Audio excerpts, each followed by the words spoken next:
you feel. I understand it. So what if I do? What if I don't follow your line? You want to go prove something, and that's the way we like it. You got it better than us. Compete your ass off. Play for your brother next to you. When you want respect and you want to earn respect, you strike them, and you strike them, and you strike them.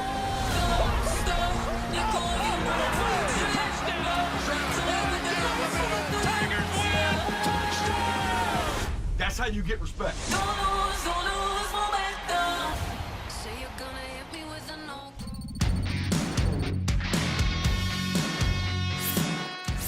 Over the weekend, it was Survival Saturday, where some of the best needed to go down to the wire in absolute chaos to get the wins. But as a result, we didn't get a lot of chaos today. It's Rankings Reaction presented by Cheez-It. Christine Williamson, AJ McCarron, I'm Jason Fitz. For the next hour, we'll get you caught up on what the committee said. We got some huge guests that are going to join us. Most importantly, Christine, I will keep asking you this. Have you thawed out? You were at game day in Montana. It was -4 degrees. How are we feeling? It was so cold. I am surprised that I was able to walk after because I thought I was going to just freeze in place. But I had to jump up and down to kind of keep the blood flowing towards the end of the show. I mean, so do you have a better respect for guys that play in that weather? -4, like not that many people are playing in that. What's the coldest game you ever played in? Denver. Yeah. I played, I think it was Christmas Eve. It was Monday Night Football. It was my second start ever. I had 8 Pro Bowlers on defense. How cold was it? And it was 16 at kickoff. And then when we went in at halftime and came out, I think it had dropped down to like 6 or something. And it felt like we stepped on another planet. I wet my towel because I don't like licking my hands. It froze. And after a play, it would be a block of ice. Yeah. I put stuff in the car. Like I have whatever disinfecting wipes, and I leave them in my car all the time in Connecticut. They were frozen after literally just being there for a few hours. Wildest thing to me was watching the fans who embrace the cold as part of their culture. I know they live in it every day, but the number of people that you guys had out there, they were out there for hours and just like a little pullover. And I'm like, wild. Why are you doing that? They had this thing called the annual undie run that we went and did a feature on, and they were literally in their underwear and they ran a mile on campus. Why are you going to do that to your nipples? All right, let's get the top 6 out here for you now that I've made America uncomfortable. The top 6 are coming at you. Not a lot of surprises in this list. I wasn't sure if we'd see anything different. But we didn't. At number 1, we see Georgia. The question was then, what will we see? Ohio State likely going to be number 2? Yes. Would Michigan, after having to survive in such dramatic fashion, fall? No. TCU, who needed the scramble drill at the end to get off the improbable field goal to win, stays at 4. Now, we know Tennessee lost. That gives LSU the chance to move up 2 slots where they sit at number 5. And at number 6, creeping on up, is USC after a ranked win. So we didn't get a lot of surprises in the top 6 guys, but at least we get I think a little bit what we've said this whole time. This is a very safe committee. So it was pretty easy this week to look at it and say, okay, all the top 4 won. We'll keep them where they are. The number 5 lost. We'll move everybody else up. It's like college football is taking care of the committee's job, AJ. Yeah, I mean, the only thing that you could say is if they weren't being safe, that you could put Michigan at 4. But I think by them leaving Michigan at 3, they're setting it up to where if Michigan does lose a close game, they're still able to keep them in the top 4. And you talk all the time about setting it up. I think that's like the roadmap. I say the yellow brick road, right?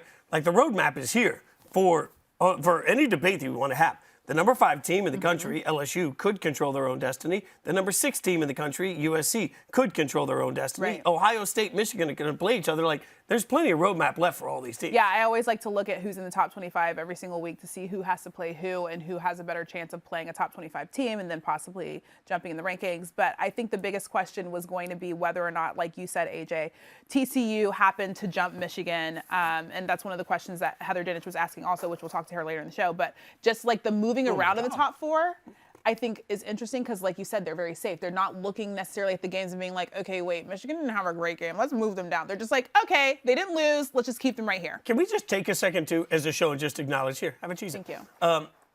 We found fatal flaws at different times for the number 2, 3, 4, 5, 6, 7 teams. Like, Georgia's just out there being Georgia, beating the snot out of everybody. They're undefeated, right? Like, Georgia's out there being good, right? In a year where not much is known, Georgia's clearly number 1. That's the one thing that Heather said after the call last week when the rankings came out, the call with the committee, they said that there is a clear distinction between Georgia at number 1 and all the rest of the teams. Like there's been conversations that who should be at number 2, 3, 4, 5, 6, 7, etc. But they've always unequivocally known that Georgia should be number 1. And I find that very interesting because they think that there's a huge gap between Georgia and everybody else. The crazy part to me, though, is there's been weeks where Georgia doesn't look like they're number 1. I mean, Kent State at home early in the season, they struggled. Missouri on the road, they struggled. They struggled this past week against Kentucky. So, like, I understand there's still a gap, and I've been on I forget the Kentucky game. I've been on the Georgia train all year. I mean, I think you can attest to that. Of course. I've said they're the best team in the country since the beginning, but I don't know if they're that far ahead of everybody else or if every other team this year is just behind, lacking more than they usually are. I think it's interesting because Georgia's defense just looks unstoppable, right? Like Georgia's defense can handle basically anything you throw at them from anywhere, anytime. You're right. I should give a little bit more credit to that Kentucky game because 16-6 doesn't really. Because Kentucky was driving the ball multiple times. I mean, Will Levis had an interception early in the game in double coverage. He tried to throw, I believe it was a go ball into cover 2, and it was a bad read. So Kentucky, it wasn't like Georgia was stopping them, 100% of the time from moving the ball, and that's versus a Kentucky team which a couple of weeks ago couldn't move the ball at all against Tennessee, and Tennessee has one of the worst secondaries in the league, especially in the SEC. What's crazy though is you're right, Kentucky. I think Georgia's struggling. It slips my mind. Ohio State was close with Maryland until the end, right? That. One of the freakiest, just plays at the end. Right. But that was a close game. Michigan Michigan looked off even when Blake Corum was healthy. Michigan was struggling to get done what they wanted to get done against Illinois. And then TCU scrambles in the wildest fashion. They are kissed by the football gods. Right. I feel like last week in general, now I will, full disclosure, I went to Yellowstone last week, so I was just looking at the scores all day and then looking at our group chat for our countdown. So I don't know exactly what was happening in the game. All I kept doing is looking at the scores and being like, what the freaking heck is happening right now? And then also Chris Cologne, one of our producers, he is a Michigan fan, and he texted us and he was like, I know how this game ends. I'm going to leave because of how close it was. And he thought that Michigan was going to lose. I was like, Michigan is going to ruin everybody's lives. There was just a lot going on in general in all of the games. And I just feel and I think that, especially because we're towards the end of the season, and I don't know, AJ, if this is a thing, and I feel like we've always said this when it comes to certain opponents, people tend to overlook certain opponents, and we talked about this, is Michigan looking ahead to Ohio State and forgetting that they actually have a game that day, or is Ohio State looking ahead past Maryland? Are these people actually looking at these games and finding importance in winning this game in a convincing fashion? I understand that, but you shouldn't be looking when the season's on the line every week. Right. I don't know how you overlook anybody, but I mean, Ohio State struggled versus Maryland. Michigan struggled versus Maryland. Maryland's just one of those teams that Mike Locksley knows how to play them tough. Maryland's not a pushover. Now, granted, do they have a great season every year? No. But they have a stretch of a couple games where they play really, really tough. So I don't know. I think it was just Maryland played them well, and I don't know if, how good Ohio State and Michigan still are right now. I don't think we'll find that out until they play somebody in the playoffs that's completely different. It's one of the top-ranked teams, and you see them against a so-called top 4-ranked team. So what do we take away from USC? Because USC rises in the rankings. They move up to 7, and they do that by surviving UCLA. And I say surviving 48-45. If there was any one outcome I was screaming, hammer the over on, we knew there were going to be points galore. Caleb Williams, Lincoln Riley, they're so on the same page offensively. But USC's defense at times has struggled. And let's face it, 48-45. I think USC had a real opportunity in a weekend full of teams that were just close. They come out and they blow out, then maybe there's a USC conversation where they can make a bigger leap. But they needed to survive also. Yeah. I feel ultimately, this was the biggest thing, whether or not the committee would put USC above LSU. Because in the first rankings, they were. Then LSU beat Alabama. And so then LSU ended up jumping USC. But as we mentioned last week, USC now has ranked opponents as they close out the season, right? They'll have a ranked opponent. They have a ranked opponent in Notre Dame. They had a ranked opponent in UCLA, and then in the Pac-12 championship. So technically, they would win against ranked opponents if they went out. So I feel like that's the biggest thing, was whether or not they're going to have USC jump LSU. So now USC basically controls their own destiny, right? If they win out, they have all of these wins. If they win the Pac-12 championship, so I don't know. It's an interesting conversation, because as it would be interesting if LSU beats Georgia. Like, there's a lot of different scenarios, but I feel like the USC versus LSU conversation is an interesting one. Well, let's bring in our favorite expert, Heather Dinich, joining us now, college football reporter, covers the playoff better than anybody. Heather, always appreciate you hanging out with us. And, you know, we were just talking about how crazy all of these results were. How does the committee sort of make sense of a bunch of games that had wild endings that could have gone either way? Well, I think it actually kind of made it easier for them, to be honest, because everyone struggled. Nothing changed, right, except for that number 5 spot where LSU got bumped up ahead of USC. But one of the interesting things I talked to Committee Chair Boo Corrigan about tonight, I asked him specifically about USC's defense, because that is an issue in that room. And I asked him, what more do you want to see from them in terms of specifics? And he talked about how close that game was. And this committee wants to see USC's defense dominating more. But I will remind everyone that when Lincoln Riley was at Oklahoma, his OU teams got in the playoff a couple of times with some average to very below average defense. The difference, as you guys know, is you can't win it all. That's why Georgia is number 1. So they want to see more convincing wins from USC, and they want to see better defense overall. But at the end of the day, LSU's wins against Alabama and Ole Miss were what kept them ahead of USC this week. I feel like that's an amazing reminder, because, I mean, obviously Lincoln Riley is at USC right now, but like, duh, he was at Oklahoma before this. He's been there before. I do want to talk about Clemson really quickly, because we mentioned it last week. Obviously, like, I saw your article when you talked about whether or not USC, South Carolina, was going to be ranked in the top 25 this week after their win this past weekend, but they're not. So what do you think? Do you think there's still a scenario for Clemson to get in even with an ACC championship, or what would the scenario look like?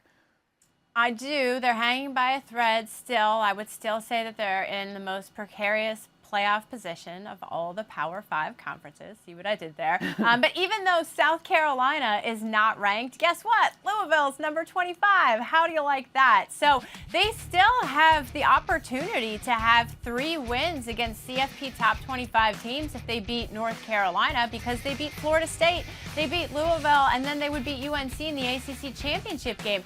But another question I asked through Corrigan tonight on the teleconference was, what do you think about Clemson's offense? And he noted that DJ Uiagalelei is inconsistent at times, up and down type season.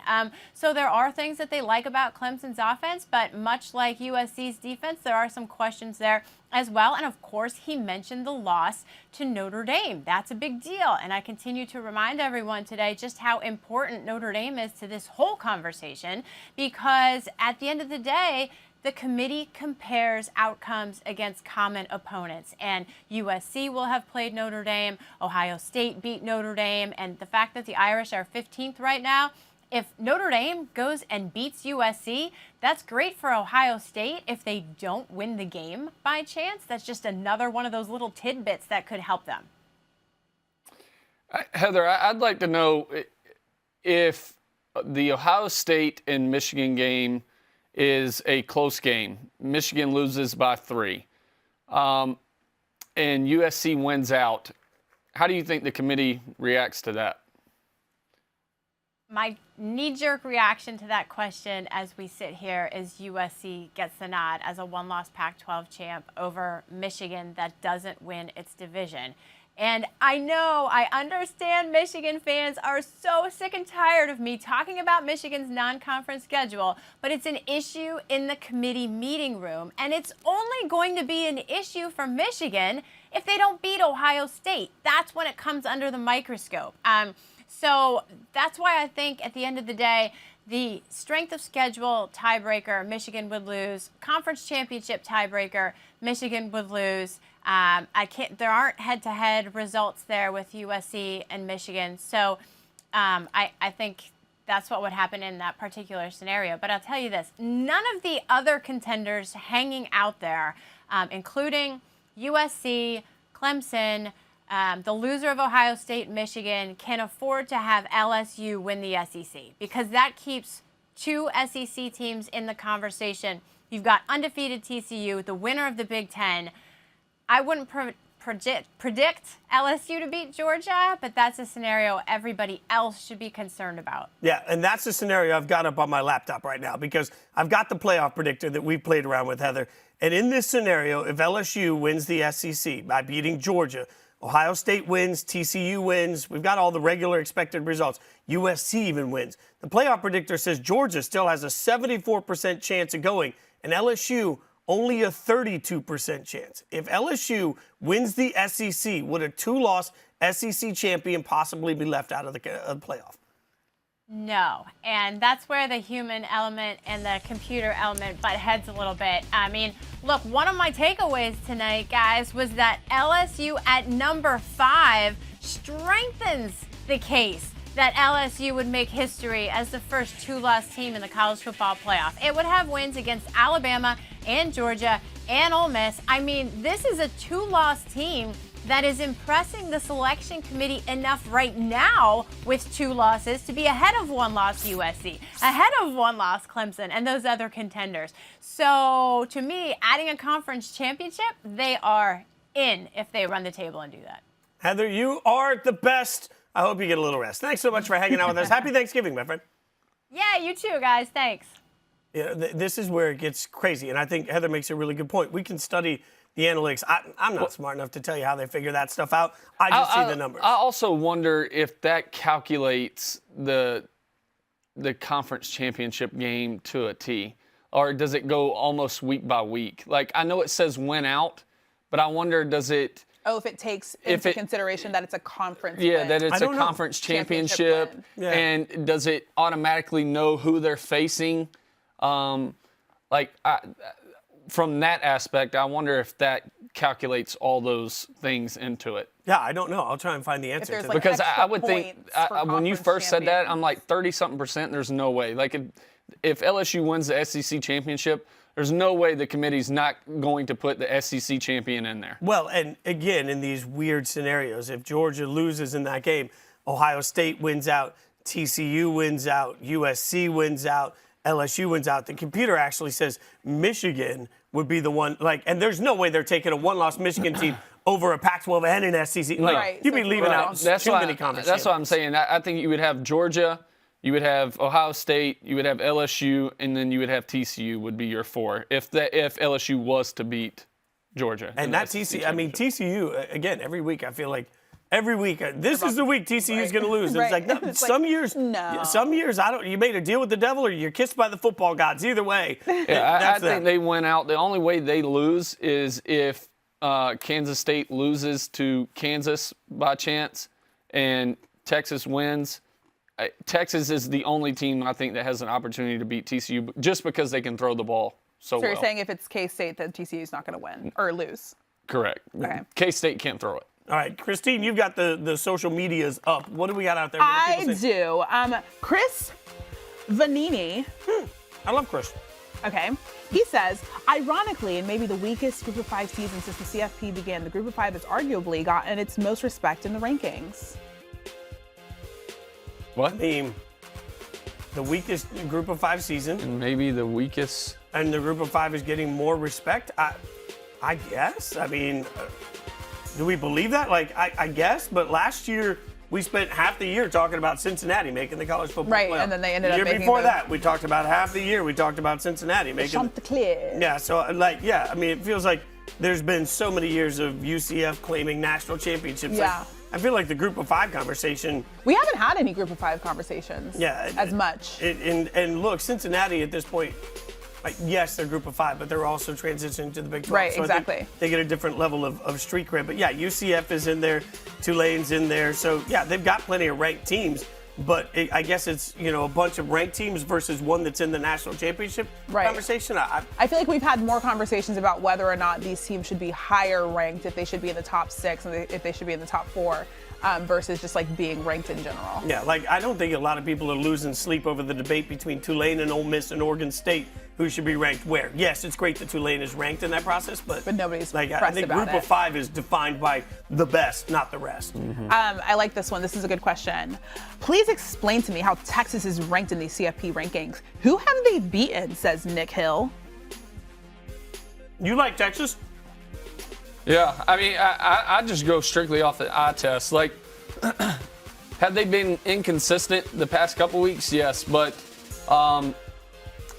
especially early through midway of the season, I mean, to me, they look like one of the top 10 best teams in the country. But offensively, they've hit some lulls lately, which it's hard to explain because versus TCU, they didn't really try to get Bijan Robinson the ball enough, and they didn't try to establish the run, which I thought that's something they would do against a TCU team that spreads it out and throws it nonstop. But so that was kind of confusing. Yeah, and the committee's told to consider who's available, who's not available. So early in the season, with Quinn Ewers out with some of that, they're going to give some grace to that. You look at their schedule; they have a loss to Oklahoma State. There was a 7-point loss.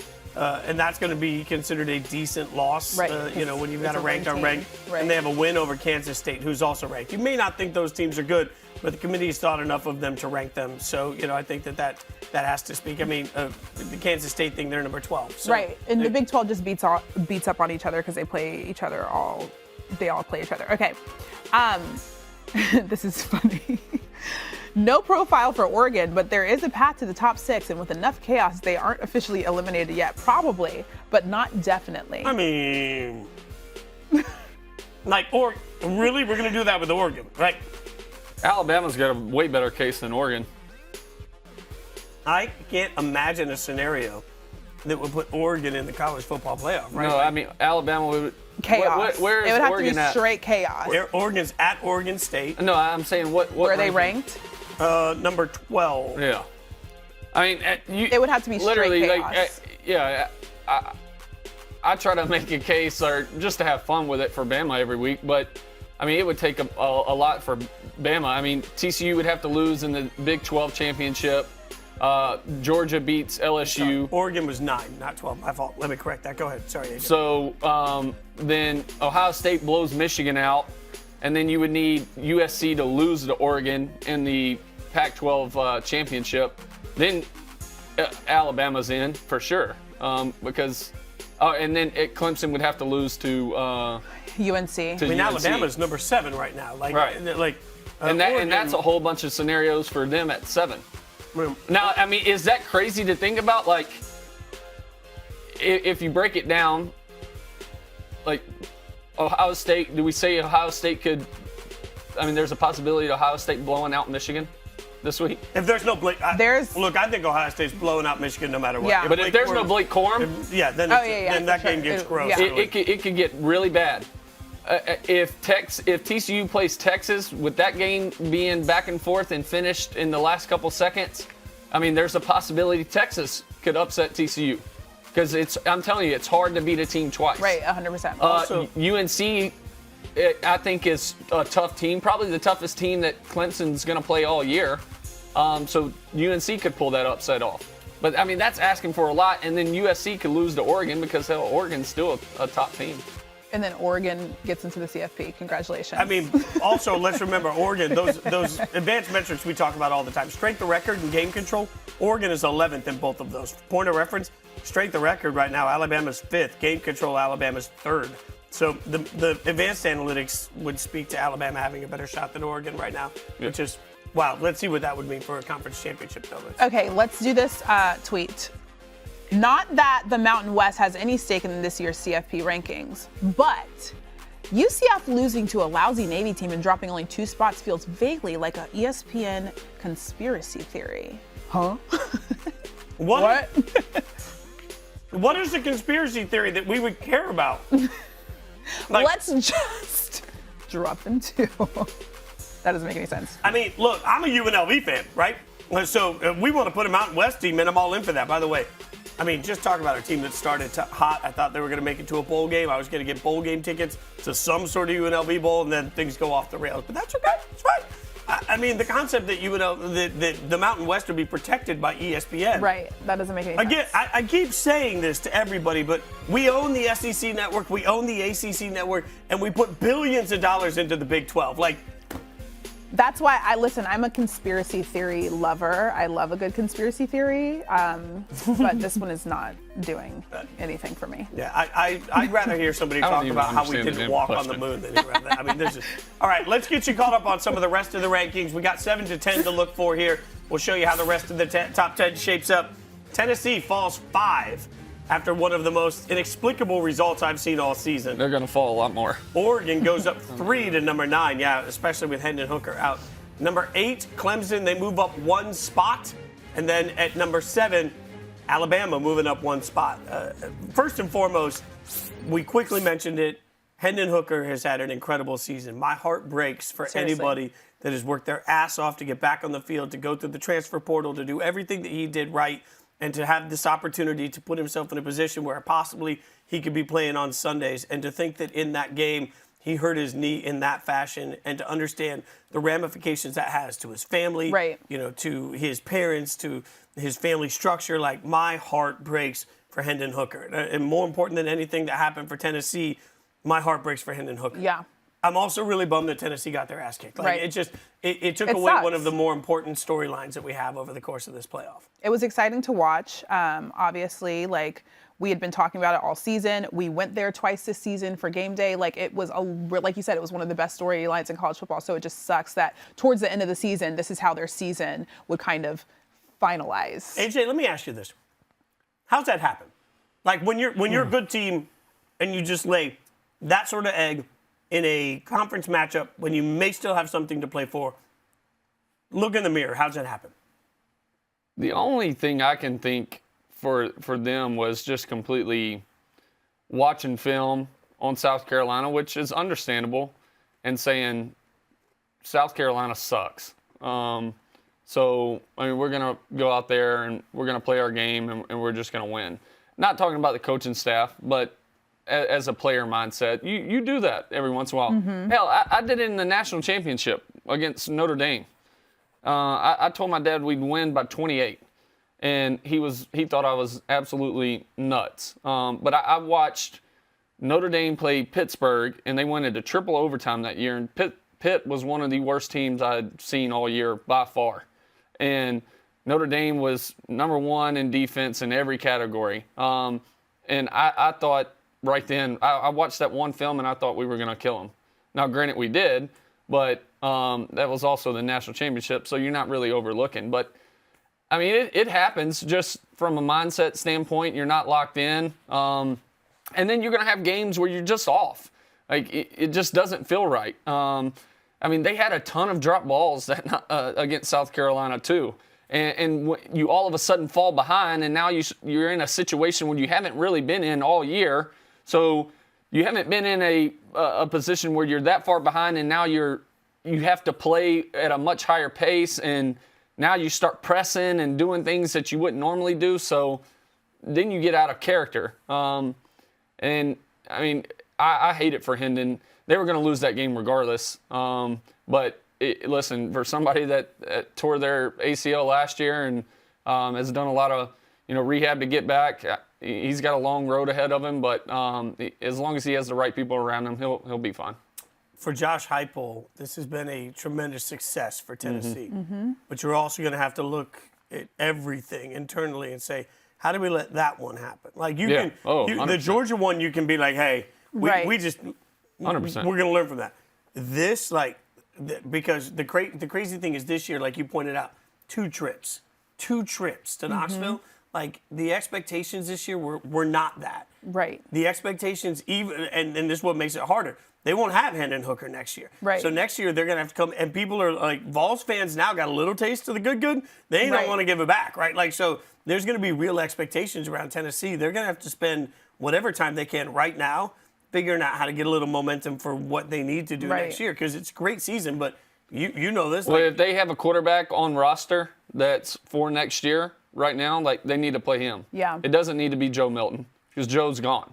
He's a senior. Yeah. Right. So you need to go ahead, turn the page, pay your respect to Joe, probably rotate him in. But whoever that guy is that's next, if you have him there, he needs playing time now. Right now. Because if you wait till next year, you want to talk about a fall off for Tennessee, it's going to be a huge drop off, and they're going to be right back to where they were before this year. Such a good point that, like, when they go to their bowl game, whatever it's going to be, it'll be a good one.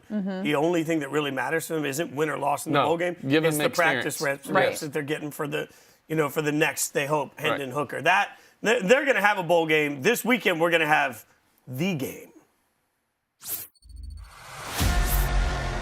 Let's go. Michigan and Ohio State on a collision course. It's the biggest rivalry in all sports. You can win them all and then not win this game if you feel like it's a disappointment. It's the biggest game of the year. It's called the game for a reason. Really don't like each other. For all the marbles. Everything's on the line. You don't win this one, you don't move on. Hate on me like I'm your worst enemy.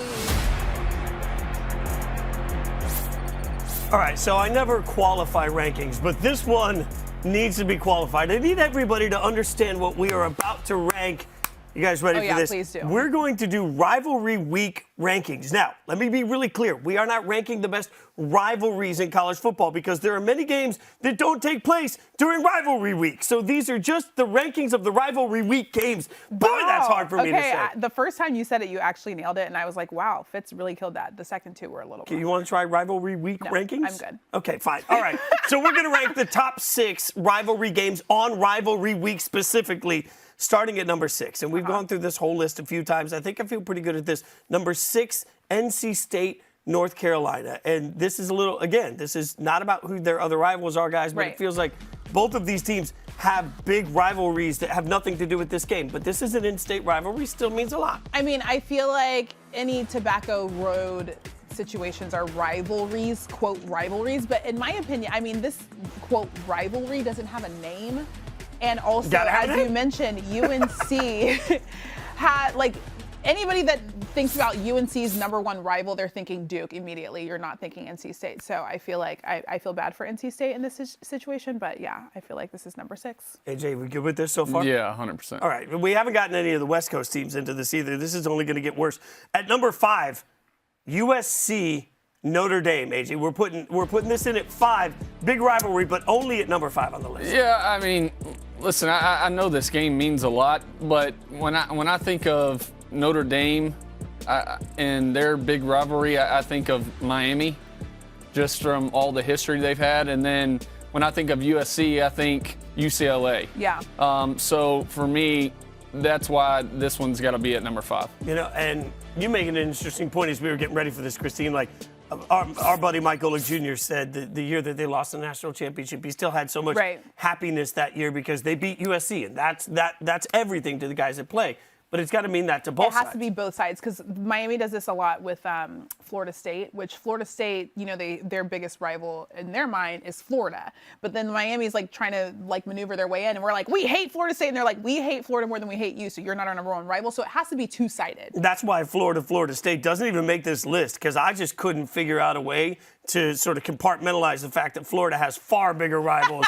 Like anybody watching SEC football for 2 minutes knows that they're Florida bigger. and Georgia's bigger than Florida Exactly. State. So it has to be two-sided to be a rivalry. And remember, this is only, I'm going to say this again, Internet, calm down. It's only the rivalry games from Rivalry Week. God, that's hard to say. All right, number 4, we're going to go one that you talked us into, Clemson, South Carolina. And I'm going to be honest with y'all, had a little lower on the list. And then Christine was I was like, no. no, because first of all, I know plenty of people that went to South Carolina. I myself, if you guys did not know this, went to grad school at Clemson. Take a shot. So, I know, like I said, one of my best friends is actually married to a guy that went to South Carolina, and she went to Clemson. And literally at the wedding, it was a whole thing because we had Clemson people and South Carolina people. This, by the way, is called the Palmetto Bowl because a lot of people don't know that. So it does actually have a name. So it is a rivalry. And I've gone to South Carolina for the Clemson game. Like, I've driven in on the bus, and people are throwing stuff at the bus. Like, it is a very hostile environment. Even walking in the stadium in Clemson gear, it's you do not you don't want to be out there by yourself. Basically. Longest continual rivalry in college football. They played the most years. AJ, Yeah, I don't know. I don't know enough about it. So, for me, we kind of let Christine take that one. Internally, it's a thing. South Carolinians know that it's a thing. I'm not even going to dispute that. All right, let's go to the next one on the list, one that AJ does know a lot about, the Egg Bowl. All right, and as Christine wisely said, you got to have a name to get into this list. And the Egg Bowl, we all know, is Ole Miss, Mississippi State. Like this one, you spend 2 seconds around SEC football, you know how much this one means. Yeah, 100%. Listen, I grew up, or I was born in Biloxi. So I know the history of this game, just being from the state and being recruited from both schools, and seeing, Lane Kiffin's some of his interviews this week, and taking some funny jabs at Mike Leach, like kind of just plays into it more. But there's a lot of hate for each other in that game. And if you are going to plan on if you're not planning on watching it, you should, because our friend Harry Lyles Jr. will be the sideline reporter for this matchup. Oh, wow. That's awesome. Week. Yes. You're welcome. He just kicks ass and takes names. All right. This is where we make the internet just blow up, because at number 2 on the list, I say this so cautiously, the game. Okay. 2 on the list. Here's the thing. If we're talking this year specifically, it would be at number 1. Everybody calm down. But I think historically, it makes sense. Like, you've got people that won't even say the word Michigan, in this fan base, and they won't type the letter M. Exactly, they don't type M. Like, we all know where this thing goes. But, right. I'll say, AJ, what makes this one a little tough for me sometimes when you're ranking it is that, like, this, yes, it means a lot, but Michigan State's also a huge rivalry. Yeah, this can't be the biggest rival when, one school possibly has another school that's their biggest rival at the same time. Like, they had people go to jail or, beat people down in a tunnel this year, between Michigan and Michigan State. So, for me, that's why I would put it at 2. Well, the top 2 games share one thing that I think is important to recognize. If you lose in this matchup and you're a head coach, your job is in jeopardy, right? Like, that's where the concept that Harbaugh can't beat Ohio State was enough for everybody to think Harbaugh should lose his job. Then he beats Ohio State, and we're like, no, everything's fine, right? Like, which brings us to the top of the list, which we all know where we're going to go at this point. Like, it's the Iron Bowl, right? And so that's Alabama, Auburn, and frankly, nothing to get you fired faster in the SEC in general than the fact that you can't beat Nick Saban, which is most of them. And at Auburn, that's going to be the test every year. I mean, Auburn could lose all but one game. As long as that one game is a win over Bama, that fan base is happy. Like, this game it's life for everybody.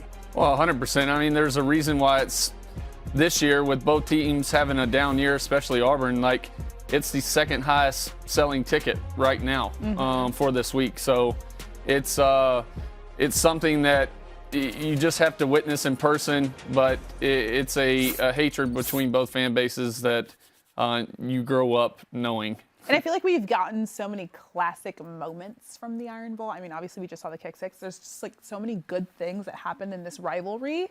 So yeah, it's pretty solid. This is my message before everybody at us with SEC bias. I just want to remind the world that we own, and in fact, we're like 20 feet from the ACC network. So, we also just invested, in case you've never Googled it, a ton of money into the Big 12. Like, there's no bias here. It's okay to admit that, hey, some of these rivalries are incredible, even if it's the SEC. I'm just getting ahead of the Twitter hate that we all know is coming. Amen. One thing Twitter can't hate is some of the best of what we saw last week. Check it out.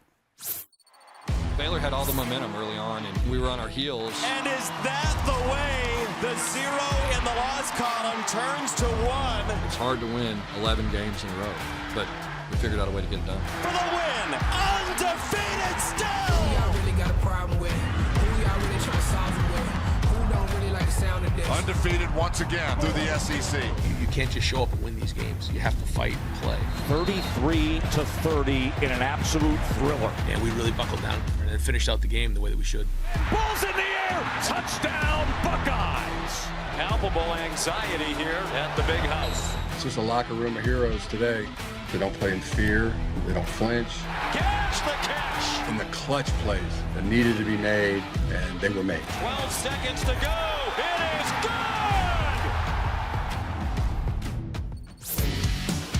If you ask me, maybe the best part of Saturdays is the fact that we award one lucky site on-site and countdown to game day, which features Christine Williamson, Harry Douglas, and Harry Lyles with the illustrious Cheez-It Chain in Montana. Particularly cold this time. You feel good about, like, were you part of the selection committee? I don't remember this Well, guy, I'm not going to lie. Let's give Unfortunately. Nolan in Montana. Let's give Nolan a shout out. And see, there's Nolan. No idea what he did to deserve that, but I know that he was wearing ice. Like jewelry's ice, and like it's cold, so it was ice. Good job, baby. I mean, honestly, it was probably literally frozen. Okay, how long did it take for your feet to thaw? Did you see Harry Lyles' beard? It literally froze. So the kid, the chain was actually probably legitimately frozen. My favorite part of the whole thing was watching Harry Douglas just fall flat on his Okay, that tush. was the We funniest played that thing on the I've ever college seen in football my show. life. I mean, he's an athlete. He's in a ring of honor. Oh, man. Wait, and then because we have a delay, our return has a delay. It's like 4 or 5 second delay. So I didn't know if they actually caught it. Like I saw him fall, and then I was just staring at the return to see if they actually got it on the show, and I was dying. Yeah, got a text from Harry after so we great. played it. He was like, "How are you going to do me like that?" Of course. Like when Harry Douglas falls, we're going to show that on the show. Greatest thing ever. All right, so on Rankings Reaction, we're also honored to have the chain with us. So we get to decide who's feeling the cheesiest this week with the winner of the week's Cheeziest Chain presented by Cheez-It, which is based on our picks from last week. And that's right, this glorious piece of jewelry right here looks fancy, feels fancy. And for the second consecutive week, I don't even have to get off my butt to give it to anybody, because for the second consecutive week, I am the champion. Y'all are just, you want to get in the game? Well, I mean, it's not like you pick different winners compared to me. I mean, I beat you. I you won off about points. winning this. I win every single week, regardless. When you hang out with us, right? If you look, these were the picks last week, and AJ and I ended up with a tie. So we ended up with the tie, and I took the total points at 47, and the total points were 50. So on that Miami Clemson game, I got closer to the total points than AJ. That was embarrassing, by the way. That game was so freaking embarrassing. Clemson would have put up more points than that. Well, you know what? You guys, you get another chance. Christine, the objective here is to win 1 week so you can wear the chain. I told you, I always win. It's just like in my nature. I don't have to actually physically win anything. I'm just always winning. I think it's that sharing is caring. Like you get to hang out with it 2 days a week, so you just want to share it with us. They haven't let me take it home yet for some reason. All right, let's get to this week's picks, Week 13 games. Here's the slate. And we're going to start with one of the rivalry games. Michigan State taking on Penn State. It's not really a rivalry, but it's on Rivalry Week. So, I don't know. I would love to find a way. Like, I'm not even sure Penn State can cover. I think they're 18-point dogs. I'm sorry, Michigan State can cover. Like, Penn State's going to win this big, right? I got that, too. I don't know big, because Michigan State's offense showed up, last week or the week before out of nowhere and put up a crazy amount of points. But, Penn State wins. I almost chose Michigan State specifically for our producer, but then I didn't. Yeah. I mean, you want to win, so at some, or do you? I mean, I'm sorry. Told you, she's already winning. Oh my God. Regardless. Winning because you hang out with us every Tuesday. All right, let's go to the next game. Auburn, Alabama, the Iron Bowl. Roll Tide, right? Roll. All day. Roll Tide, roll. I mean, I don't think there's any reason to expect chaos here, right? No. Okay. That would be hilarious, though. I mean, I love Cadillac, but hey, I want to give a shout out to Cadillac because I know him a little bit, but like Ronnie Brown, Jason Campbell, that whole group, friends with him. We've been golfing a couple times, but to see him be successful, 2 wins in a row, like the passion he has, salute to him. No, well, job well done. Let's go to the next game. Oregon State. Bo giveth, Bo taketh away. Which version of Bo will we get? I don't know. I mean, Oregon is going to be in the CFP, so obviously I chose Oregon. I mean, I think we all agree on this one, right? Oregon's going to. I'm trying to find a way to make this suspenseful, but Oregon's Oregon, yeah. All right, what about the game? Michigan, Ohio State. OH? Nobody. You're supposed to say IO. My God. I got you. I'm trying to get OH! IO! Thank you very much. I think Ohio State's going to roll them, right? Yeah. All right. If Blake doesn't play, yes. For sure. Michigan's offense can't throw it well enough to win. All right, next game, Notre Dame, USC. Notre Dame ranked high. I would love for Notre Dame to win, but I don't think they can keep up with USC's offense. Yeah, I don't think so either. I'm going USC too because I don't know if you guys know this, but I'm a USC fan. Wait, you're a USC fan? Don't worry about it. We'll talk about it later. Oh my God. Next. What's happening now? What is happening now? She changes it. Hey, in 3 minutes, she's going to change her mind again. Listen. I can't take You didn't know I was a Miami fan? Very soon. I love the Florida Gators. I hate Florida. I do not love the Florida Gators. LSU Tigers. I was an LSU fan, but I am a USC fan. I love Caleb Williams. I don't know how you handle that emotionally. Like, I can't handle the Raiders games. I can't imagine being the fan of 72 different teams. Exactly. It's hard. Washington versus Washington State. You don't ever know who wins. You just find out when you show up. You're like, listen, the Pristine Bowl was last week. That's why I say I can never lose. Like, I'm always winning. Clemson, Miami, we're obviously going to win. But if I choose every single team, like I chose Washington, you'll be happy at some point. Do we all agree, by the way, that Washington beats Washington State? Yes. Are we in on that? Yes. Okay, so here's the problem. We've all agreed on every game. Every single game, we have the same. So now it's going to come down to the tiebreaker. AJ, you have a tiebreaker, and this is the number of total points scored Michigan State versus Penn State. AJ, 48? You think it's a low-scoring game? I do. Well, I didn't see y'all's numbers when I I'm put 50. 50. Like, you two are so close in this one. Like, there's just not a lot of wiggle room. Yeah. I actually was thinking about what you said earlier. Michigan State has scored a lot of points. Plus, I'm a child, so I went with 69. That was my whole. Yeah, there we go. I think all of a sudden both teams. I don't know what the weather. What's the weather supposed to be? Frightful. The weather outside's frightful. I think that's what the lyric. Oh God. What? No, Christmas song. It's Christmas. Oh, the fire is so delightful. Listen, we ain't even had Thanksgiving yet. Save your. Did you put up your Christmas tree yet? No. Okay, wait. What do you do at halftime of a game? At halftime of a game, you hang out with your buddies, Dude. you talk, you eat some snacks, and you have a drink, right? And that's what you do on Thanksgiving. You hang out with your buddies, you eat some snacks, you have some drinks. Thanksgiving is halftime. More my wife is for Christmas. My wife would be so pissed. You eat more than snacks on Thanksgiving. Okay. And also, you're supposed to.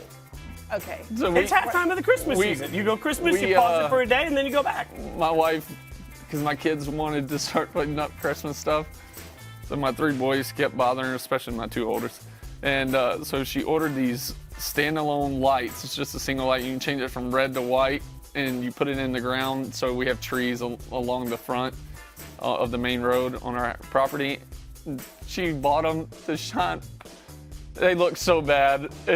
Wait, they're red lights? So yeah, it's like a red. So you can have one tree surrounded with all red and one with all white, but they look so bad. It makes like the red look pink, and she was so pissed after she got done. Wow. And you just added her on national TV with it. All right. Here are all the picks, as you can see. Again, we've agreed on every single one of these. So we got AJ with 48 total points, Christine with 50 total points, me with 69 total points. It's all going to come down to this. How many points are scored in Michigan State, Penn State? We'll be riveted to the TV to find out who gets to wear all of the ice next week. And now, as you're watching Rankings Reaction presented by Cheez-It, we bring in a special guest. Sua Cravens joins us. Sua, we appreciate you hanging out with us. Thanks for the time. You've obviously heard us picking games, hanging out here, but we've had a lot of conversation about USC. So the committee says USC right now is number 6 in the country. You watch this team all the time. Properly ranked? Too high, too low? Where are they?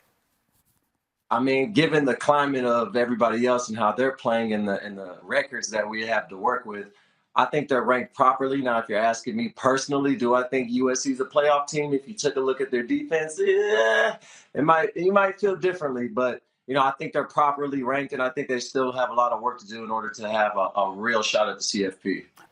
Okay, so if we were to rank top teams in college football based on how they dress, I personally believe that USC would be number 1. Now, I don't know if you've seen their Instagram posts. I mean, obviously you have. How do you feel about, I feel like you're a well-dressed gentleman. Would you agree with that, with my insight on their dressing and like how they dress? Oh yeah, NIL got everybody, everybody popping right now. Everybody's been looking like a NBA on TNT type of walkthrough. We've got guys wearing designer and wearing chains and chokers and things that probably would have landed USC in a lot of trouble about 10 years ago. Things have changed, and probably one of the best dressed teams I've seen. Also, Caleb Williams paints his nails, which I love to see also. I don't know if you're into that vibe, but it's part of his vibe. Yeah, not really my style, but hey, free spirit. As long as he keeps slinging the rock like how he's doing it, I don't care what he Exactly. It probably helps him a little bit, honestly. Yeah. All right, so I want to get your opinion on it because I have a certain opinion, and I'm going to wait to hear yours. But do you think USC leaving the Pac-12 hurts them in the end or helps them? Well, it's a double-edged sword because, there is this stigma that it's easier to win in the Pac-12. Well, there hasn't been an undefeated team since the playoff era in the Pac-12, so it kind of contradicts that logic. But I will say it will be much harder for Coach Lincoln Riley to have a much clearer path to the playoff, at least a guaranteed one where he can win the conference championship and he gets in. In the Big Ten, you're going to play Penn State. You're going to play Michigan. You're going to play Ohio State. And then you'll have those years where you have a sneaky Iowa team, a sneaky Michigan State team. And on top of that, the weather. And these are California guys that aren't necessarily used to playing in that week in and week out, just maybe one or two times when we fly out to Notre Dame. So, it's a double-edged sword. It helps to leave because you get into the big market of the Big Ten. You get to play on Fox. You get to play on these major networks. But if you stay in the Pac-12, you have a much clearer, a much more straightforward path to the CFP. And when you only really face Oregon, and that would be probably your only test for that year. So double-edged sword, but we're not ducking any smoke. And I think USC is going to be up for the task. Yeah, I think it hurts them in the long run. I think it really hurts UCLA. But I think it hurts USC just not as much, only because if I'm Lincoln Riley and wanting multiple big-time contracts, I want to stay in the Pac-12 where it is easier to get into the college football playoff talk. That makes sense. All right, so give me your perspective, because I found myself watching the other night. Caleb Williams is somebody that, I know we're falling in love with, but it's never too early to get hyped about somebody that's still a year away from being draft eligible. I kept watching him thinking everything that you think you're going to see from that guy is the way he played that game against UCLA. Where is he in his trajectory and how good can he be? I think the sky's the limit. He's showing us all the special things he can do. And before this year started, if you would have asked me, I would have said, we don't know. Caleb he isn't proven. Even in his time at Oklahoma, there was times where he looked like who we see now, and there was times where he's getting benched and they're putting Spencer Rattler back in the game. But this year, he's taking the bull by the horns. He showed us early what he's came to do. He might have got a little reckless with his feet, but I think he's learned now exactly what this offense expects of him, exactly what this team needs from him, because we're not going to stop anybody on defense right now. So Caleb is the real person or the real captain of this ship, and I think he's on his Heisman campaign. He has to be the favorite, at least in my eyes. All right, so now we get to our bit. I just said that. Fine. Yeah, we're going to before we go, his toughest year is going to be next year, because it'll be his sophomore year to start, and your sophomore year as a starter is your hardest year in football, no matter what division you play in, NFL, college, it doesn't matter. Wow. Only because teams finally have enough film on you and they know how to play you. Right. And so sense. If he can adjust next year, do what? And no Jordan Addison. Yeah. That's true. But if he can adjust next year, that'll be a big tell on how good he can be. And you say no Jordan Addison, but we live in a transfer portal world now where if you're a wide receiver not happy, you want to go play for Lincoln Riley with Caleb Williams. It just feels like it's going to be free agency in the NFL. Okay, we like to end this show with one big thing where everybody gets to get off their chest the one big thing from what we've seen today. Sue, as our guest, why don't you go first?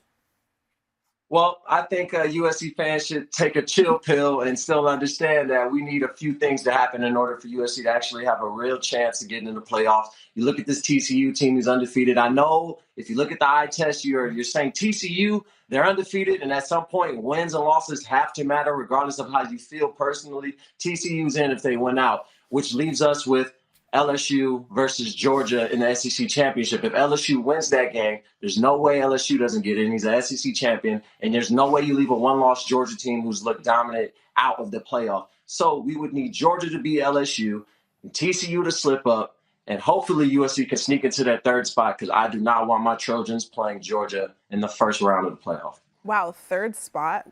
I'm next, and I just want you to know that this is real, but also kind of a joke. Are we doing this? Are you really doing this, Christine? Because I don't know if you heard me before you came on when I said that I'm a USC fan. I heard you. Okay, so my big thing. Don't believe. She went to Clemson and Miami. Anybody that puts this much pressure before they actually make their statement is going to step me up. I just don't want you to think I'm crazy because AJ does. But I just want to say that I'm rooting for USC now. That's my big thing. I feel like I know it'll change I know next there are week. a million and one things that need to happen for USC to get in the playoff. But I also, as you guys, I don't think AJ knows this, but I worked for the Big 12 for 3 years, so I was a huge Lincoln Riley fan. So okay, so are you a USC fan or no, an listen, Oklahoma listen. jumper? No, listen. So when Lincoln Riley went out to USC, I was like, I hope he does great. I love Caleb Williams. He's great too. She went to kindergarten in Colorado, so next week she'll be a Buffalo fan. So. But then she went to elementary school, in Indiana. So she's waiting on basketball season to start there. Like she roots for everybody. Anybody who's winning right now. That's what it sounds like. Cousins, uncles, dogs, nephews, knows hard. Whatever team is the most talked about team leading up that week, that's who Christine's gonna root for. Okay, she made a case. I heard her scream "Roll Tide" a few times last year. Actually, yeah, so. she made a case for Tennessee last week to open up the show. I did. And then by the end of the show, she was rooting for USC. And I called me and Tennessee. I called them us and we, and I don't know why I was doing that. I guess I'm a Tennessee fan. But anyways, thank you for lining out everything that USC fans need to make sure that they're paying attention to because there's a path. AJ, you want to give us your one big thing? Yeah, finally. After she goes through all 87 teams she roots for. So, listen, mine is the whole Lane Kiffin to Auburn deal. There was a reporter that broke it, or supposedly broke it on Twitter, that Lane Kiffin is stepping down Friday before the game, and he's going to take the Auburn job. Auburn's giving him $15 million for 10 years, and Lane came out and tweeted right at him and said, "Fake news. I don't know where you got it from, but I hate to tell y'all this. I think Lane stays at Ole Miss. Ole Miss can offer Lane whatever he wants. Ole Miss has the money too, and guess what? If they don't have the money on campus, they'll go and find a Brinks truck that does, and then they'll bring it in on campus and serve it to him. So Lane is waiting for the one spot, and that's the University of Alabama. When Coach Saban leaves, Lane will do everything in his power to get that job. I promise you 1,000% he wants that job. I'm sure Brett Favre can help Ole Miss find some money. Oh, wow. That's the biggest thing. That was Southern Miss. I will, I don't know how I compete with that. I'm going to go with my one big thing. My one big thing is I'm so mad at Tennessee. And I'm mad at Tennessee not because I care whether the Vols win or lose. I'm mad at Tennessee because I love chaos. And what we've had this year from college football has actually been fairly predictable. We have wild outcomes all the time, but I'm still waiting for the moment that really puts this committee in a pickle. And the best way for that to happen was for Tennessee to go out and show out. And by Tennessee winning big, all of a sudden we could have real conversations about where they should be valued despite their one loss. Instead, they lose this game, and all of a sudden they eliminate the tough conversations. Every year I say this. College football takes care of itself. Week 1, fans freak about where the rankings are. By the end of it, the teams have normally taken care of it. We don't even need the committee to do a damn thing because eventually these teams find a way to lose. I want chaos. So whatever it takes to get that, that's what I want. All right, so before we do anything else, now that's our big thing. We'll get to our more important rankings now. So this is where, Sue, if you've ever watched the show, we rank things that are far more important than college football. And I'm up this week, so I'm ranking bad late night decisions. I want to know how I got skipped. I don't know. After hours club. Like you're finished at the club in Vegas and you find out that there's a club that doesn't open until 3 a.m. and stays open until 9 a.m. That's a bad choice. Las Vegas, honestly. Number 5, watching one more episode of any binge show because like you think you're going to watch one episode, it turns into 5 episodes. Wait, now you're up to 4 I love that. Yeah. No. That's Not too bad. Number 4, ordering one more shot of anything. Nobody's ever said, man, I'm really glad I took that last shot of tequila. That word is never, no, Christine's saying she's happy. No, the next day you always regret it. I feel like if you're at the point where you are having one more shot, you're already regretting it. Yeah, probably. Doom scrolling at number 3. You open TikTok. You thought you were going to be able to get away from TikTok 4 hours later. I don't have TikTok, you're not so asleep. can't help you This with what that. happens. I love doing that. I blame Chris Cologne for that. I Number do 2, Zillow every day. Yeah, see? food delivery services, by the way. It went down. Yeah, they're down. But, like, it's the worst late night decision you can make because you're going to order something you shouldn't eat. Like, the next day you're going to wake up and say, I did not need 3 pizzas, 4 things of wings, and an entire cheap Chinese food thing. And I feel like Who the number hell's 4 ordering all that? leads. Yeah, that's a lot. And I Don't feel fat like shame number me, 4 AJ. I big eat at night. Number 4 leads to number 2. The most regrettable decision is just you up. Well, I don't know I if, mean, that can if be number 2, successful if sometimes. food delivery should be the decision or the factor. I think it should be Well, it's late night. self-control.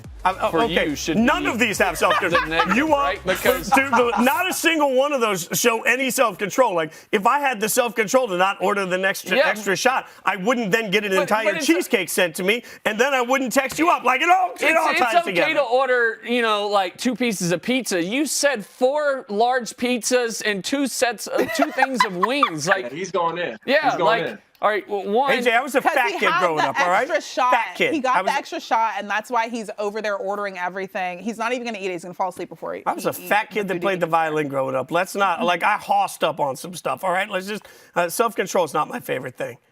All right, that's all we have You to say. up text could be successful sometimes. You never know. It's still, Maybe the next they day, though, are. you're like, I gotta ask Maybe real that's why quick. we're ordering food. I gotta ask real quick. Hey, we're going to get together and play some golf. I saw that golf swing. I'm gonna help you out with that golf grip you got going on. I need it. I'm slap shotting everything. Yeah, right now. and you got the old baseball grip, split hands a little bit. I'm gonna help you out. Yeah, unless we're talking When about it Tiger Woods connects, golf, it's I can't nice. help When it. it connects, it's nice. Sue, thanks for hanging out with us. Obviously, we appreciate you guys hanging out with us every single week. AJ McCarron, Christine Williamson, I'm Jason Fitz. For everybody behind the scenes, thanks for checking out Rankings Reaction, presented by Cheez-It.